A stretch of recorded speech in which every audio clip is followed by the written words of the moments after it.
And we are back with another New Year celebration, this one by the Vietnamese community called Tet. Joining me right now is my colleague and someone I've known even before we began working together here at NBC Bay Area. She is the award-winning investigative reporter, Vicky Nguyen. Vicky, so great to have you on the show. It is my honor to be on your show, Robert. Now, give us an idea here. I know that we had a crew from Asia Pacific America come to your home so that you could show some of the food and some of the rituals involved in the celebration. Let's go ahead and we'll show some of the video and tell us a little bit about the food, the traditional food, as well as the rituals behind it. Sure. What you're looking at right there is a watermelon surrounded by a bunch of citrus. That's just a nice centerpiece, and citrus is refreshing, cool for the new year. That was, you're looking there at a cabbage chicken salad, which is something very traditional that we all eat. There we are sitting around with Lance Liu and Glenn Yamura, who are so kind to come. But really, the new year for Vietnamese folks is much like it is for Chinese folks, which is it's all about celebrating with family, having dishes, and really always having some food on hand. That's why a lot of the dishes you'll see are involve preserved foods, preserved eggs, things that keep, because in the homeland, you don't have refrigerators, and you have a lot of family coming at all times. So that is something traditional that we prepare for the new year. And I have participated in some Vietnamese friends, families, traditional celebrations. The beginning is different than the end, right? It kind of progresses day by day, don't you have? You have different rituals and different things that go on for the beginning of Tet versus the end. There are different traditions. I think it really generally revolves around family getting together, sharing a meal, sharing memories, and also reflecting on the past year and getting ready, good tidings for the new year. And that's why you'll see oftentimes the red envelopes, lì xì is what we call it in Vietnamese. But that is always a married couple gives it to the children in the family, and that's just a nice way for them to start the new year. That's sort of, instead of Christmas presents, which Americans may be more accustomed to, this is the big celebratory time of the new year, where the new clothes and the food and everybody makes time for each other. And of course, it's the new season, new hopes, and all the other things like that. I guess so many of the celebration does center so much around family, and not only for the young people, but also the older generations, the elderly as well, right? Yes, absolutely. In Asian cultures, as you know, it's so important to respect your elders.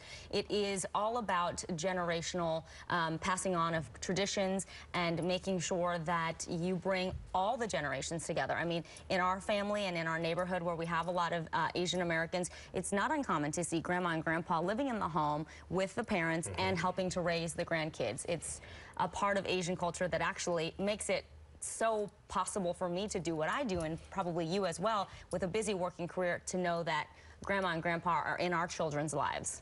I notice that whenever I go to their homes, citrus plants, little trees, fruit and citrus, everything's very symbolic there, isn't it? They always want to have it around the house during the time of celebration. Good luck symbol, and also because it is so prosperous and they often bloom mostly year-round, and Asians are a big fan of citrus. It's funny that the kumquats, people don't often know, and if you're an American coming into the tradition, you actually eat the peel of the kumquat and you throw away the fruit inside because it's so sour. So that's something I think people who are not familiar with the traditions learn very quickly when they pop a kumquat in their mouth. And I think I just realized why I was getting some strange looks at some of the houses there. Give me an idea here, how Americanized have some of the customs become? How are the traditions here maybe a little different, or have they evolved or changed a little bit by people being here versus the way they are celebrated in Vietnam? And if we were to show some of that video, you'll see some of the food is prepared now ahead of time. And so a lot of folks aren't going to have to spend hours, in the kitchen preparing. Thankfully, there is a huge community in San Jose, a huge Vietnamese community, so you can get a lot of the food prepared, like the roast duck or the roast pork, bánh hỏi, the noodles. So many of our traditions are now much more convenient to be able to celebrate. You can kind of semi-home make some things, which is really nice, because that way you have more time to spend with your family. People are working, they're working longer hours, so everyone can still do the traditional Vietnamese celebration as they would have in the home country. It just doesn't maybe take as long as it would, and there's more time for catching up. I guess that's a pretty good American aspect to things, huh? Yes. Now, in our home, for example, a lot of the food that we'll eat around New Year's kind of became our favorite kind of foods, and so we tend to eat it now throughout the year sometimes, as opposed to waiting for the New Year's time. Is the food that you were eating during the celebration, is it something that the families don't eat very often throughout the year? You know, actually, we eat all of that quite often. Some of those things that you were seeing, like thit-ka, which is a pork stew, that's one of actually my favorite dishes. And when I lived far away in Florida, my parents would actually pack it up for me with like dry ice and send it to me because it was my version of comfort food. So absolutely, these are foods that we eat year round. It's when the New Year comes that you kind of have that gigantic spread, and it's there to share with everyone. What's this time like in Vietnam right now? How do they celebrate it much differently, or what are some of the differences there versus here? It is the most festive time of the year. It is the time when a lot of the Vietnamese Americans who are living here and are lucky enough to be able to travel back home and have family back home, that is the #1 time of the year that you want to go home because it is such a joyous celebration. It is all about family. People take time off of work, and you know, young and old, everyone comes together. And it is a time for families. Do they try to get back? Is it easy to get back there and reunite now? It is much easier. It is much more open to travel now. Really, it's more about airline prices. That's a time of year when the tickets do tend to be more expensive because it is such a high season, so popular to travel, and also the weather is much cooler in February. It reminds me actually that you're working on a project where you're going to be heading to Vietnam, and we're going to see a little bit on our show later on. What's that project in terms of what you want to accomplish with your family and what you want to show? Well, we're coming up on the 40th anniversary of the fall of Saigon, and we are so excited we have an opportunity to do a story on your show.